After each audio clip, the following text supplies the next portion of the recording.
नमस्कार दोस्तों, आप सभी का स्वागत है short hand house YouTube channel पर। दोस्तों, हिंदी शॉर्ट हैंड से संबंधित डिक्टेशन प्राप्त करने के लिए आप हमारे चैनल को सब्सक्राइब करें तथा हमारे वीडियोज को लाइक एवं शेयर करें। यह डिक्टेशन जीडी बिष्ट सर की उच्च गति लेखन पुस्तिका से उन्हीं की वॉइस में रहेगी, जिनका आप बार बार अभ्यास कीजिए तथा उसे ट्रांसक्राइब जरूर कीजिए। चलिए, ज़्यादा समय न लेते हुए हम डिक्टेशन स्टार्ट करेंगे। संसदीय रिपोर्टर परीक्षा 10 मिनट। अभ्यास 156 160 शब्द प्रति मिनट। ग्रेडेड। माननीय सभापति जी, राष्ट्रपति के अभिभाषण पर धन्यवाद के प्रस्ताव पर आपने मुझे बोलने का अवसर दिया, जिसके लिए मैं आपका आभारी हूं। श्रीमान, मैं चूंकि किसान परिवार से आता हूं और किसानों का प्रतिनिधित्व करता हूं, इसलिए मैं अपनी बात मुख्य रूप से किसानों और खेतीहर मजदूरों के बारे में रखना चाहता हूं। महामहिम राष्ट्रपति जी के अभिभाषण में किसानों की भलाई के लिए किए जाने वाले कार्यों का उल्लेख किया है और कई तरह के वायदे किए हैं जो इस सरकार को पूरे करने हैं, लेकिन वे वायदे हमेशा की तरह खोखले साबित न हों, इस पर तमाम विरोधी दलों के सदस्यों को शंका है। इसलिए मैं चाहता हूं कि सरकार सदन के द्वारा इस देश के किसानों को पूरी तरह से आश्वस्त करे कि उनके हित में जो भी वायदे किए गए हैं उनको पूरा किया जाएगा और समय के अंदर तमाम कार्य किए जाएंगे, जिनका उल्लेख राष्ट्रपति जी के अभिभाषण में किया गया है। सभापति महोदय, मुझे खुशी है कि आज पूरे देश में किसानों, खेतीहर मजदूरों और कृषि की जो दुर्दशा है उसके ऊपर हम इस सदन में पिछले सत्र में चर्चा हुई थी और इस सत्र में भी इस विषय पर चर्चा करने के लिए 6 घंटे का समय निर्धारित किया गया है। आज यहाँ कहा गया कि जब एक लंबी चर्चा पिछले सत्र में हुई और बहुत सारे प्रश्नों के जरिए माननीय सदस्यों ने अनेक प्रश्न मंत्री जी से किए, तो फिर इस सत्र में बहस की आवश्यकता क्यों पड़ी। माननीय मंत्री जी ने पिछली बार इस बहस का उत्तर देते हुए कहा था कि भारत में जितनी भी आत्महत्याएं होती हैं उनमें 16% किसानों की होती हैं जो अपनी मजबूरियों के कारण आत्महत्या करते हैं, किन्हीं खास परिस्थितियों में करते हैं। पिछले 10 साल में करीब 1 लाख किसानों ने अपनी समस्याओं से परेशान होकर आत्महत्या का रास्ता चुना है। यह भारत जैसे देश के लिए गंभीर चुनौती है और इसका मुकाबला करने के लिए हमारे कृषि मंत्री जी ने प्रयास किए। हमारे प्रधानमंत्री जी भी विदर्भ के दौरे पर गए थे, जहां सबसे अधिक किसानों ने आत्महत्याएं की हैं। 30 जून और 1 जुलाई की यात्रा के बाद प्रधानमंत्री जी ने अपनी तरफ से कुछ सहायता महाराष्ट्र के 6 जिलों के किसानों के लिए दी। श्रीमान, मुझे खुशी है कि विदर्भ के उन 6 जिलों की तरफ प्रधानमंत्री जी और कृषि मंत्री जी का ध्यान गया, जिनके बारे में ऐसा कहा जाता है कि वहां पर सबसे ज्यादा आत्महत्याएं हुई हैं और 700 करोड़ रुपए सब्सिडी या राज्य सहायता के तौर पर किसानों के ऊपर जो कर्ज है उसके ब्याज के भुगतान के लिए भारत सरकार की ओर से एक विशेष पैकेज के रूप में दिए गए। वहां पर बांधों का निर्माण हो, सिंचाई का इंतजाम हो, इसके लिए 800 करोड़ रुपए का इंतजाम भारत सरकार ने किया। लेकिन खबरों के अनुसार जिस समय प्रधानमंत्री वहां से किसानों को यह पैकेज देकर आए, पैकेज देने के तुरंत बाद उसी दिन वहां 2 किसानों ने आत्महत्या की। वहां हर रोज 2 किसान आत्महत्या करते हैं। भारत सरकार ने अपनी ओर से जो कार्यकारी दल बनाया उसमें हिंदुस्तान के कुल 31 जिले हैं, जिनमें से अधिकांश 17 जिले मध्य प्रदेश के हैं, लेकिन मध्य प्रदेश को दी जाने वाली सहायता महाराष्ट्र को दी गई सहायता से आधी है। सभापति जी, इसका मतलब यह नहीं है कि हिंदुस्तान के अन्य 600 जिलों के जो भी किसान हैं वे खुशहाली में हैं, उनको किसी पैकेज या सहायता की आवश्यकता नहीं है। मैं मंत्री जी से पूछना चाहता हूं कि क्या भारत सरकार यह चाहती है कि उत्तरी बिहार, झारखंड, उत्तर प्रदेश, मध्य प्रदेश के पूर्वी इलाकों में फैले सभी क्षेत्र जहां के किसान तमाम विषम परिस्थितियों के बाद भी आत्महत्या नहीं करते हैं, उन्हें कोई सहायता न दी जाए? जहां के किसान आत्महत्या करते हैं उनको पैकेज देकर क्या भारत सरकार यह संदेश देना चाहती है कि यदि आपको हमारे पैकेज की आवश्यकता है तो आत्महत्या के रास्ते पर चलो, तब हम तुम्हारी समस्याओं के निराकरण के लिए पैकेज देंगे? यदि भारत सरकार इस तरह का संदेश देना चाहती है तो मैं समझता हूं कि यह गलत है और ऐसा नहीं होना चाहिए।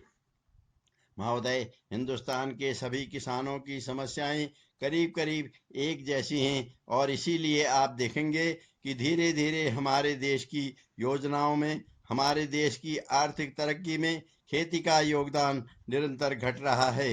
हमारे देश की जो प्रथम पंचवर्षीय योजना बनी उसमें खेती का योगदान 56% था और वर्ष 1912 में यह योगदान घटकर 24% तक नीचे आ गया। अब अगर 11वीं पंचवर्षीय योजना के सही आंकड़े आ जाएंगे तो यह पता चलेगा कि यह योगदान घटकर अब 16 से 20% के बीच रह गया है। अभी भारत सरकार के योजना आयोग ने 12वीं पंचवर्षीय योजना का दृष्टिकोण पत्र प्रस्तुत किया है। यदि उसका ठीक अध्ययन किया जाए तो उन्होंने इच्छा तो व्यक्त की है कि हमारे देश की आर्थिक तरक्की 8% के हिसाब से होनी चाहिए।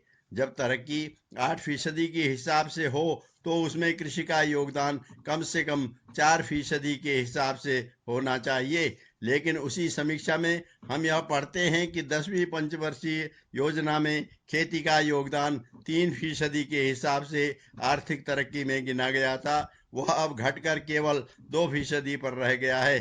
कुछ ऐसे वर्ष भी निकले जब हमारे देश की कृषि की प्रगति विपरीत दिशा की ओर चली गई।